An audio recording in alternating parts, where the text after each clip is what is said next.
We're back with Know and Grow with Monday Minutes, and we've been talking about Solomon and his son Rehoboam and the 10 tribes and the 2 tribes and Jeroboam and all that. We talked about how not to put people up on a pedestal.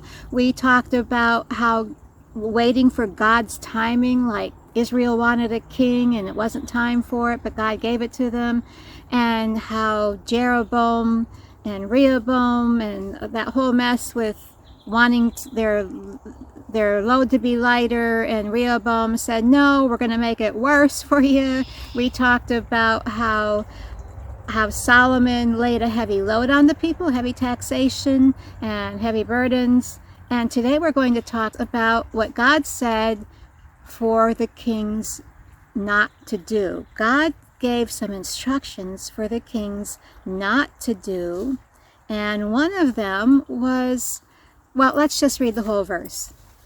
I hear something over in the woods. What is that? I don't know, but we'll keep going.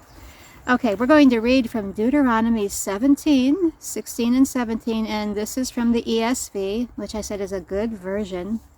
And it's this: only he must not acquire, he's speaking of the kings, only he must not acquire many horses for himself, or cause the people to return to Egypt in order to acquire horses, since the Lord has said to you, you shall never return that way again.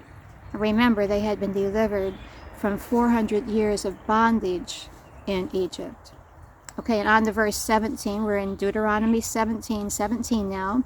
And he shall not acquire many wives for himself, lest his heart turn away, nor shall he acquire for himself excessive silver and gold. Now, we've been talking about Solomon and how many people think he was such a wonderful king, and he was. In many respects, he was awesome. He had the greatest wisdom ever. And yet, how can a person with so much wisdom make so many foolish mistakes? Think about that, because maybe you have grown in the Lord, you've acquired some wisdom and some knowledge and some understanding, and you think you have something great to offer. I'm still hearing noises over in the woods. But you think you have more to offer now, and that's great. You probably do. But be careful, because you can be wise and still make foolish mistakes. That's all for today. I love you. We'll be back with more of Solomon. Bye-bye. What is that noise?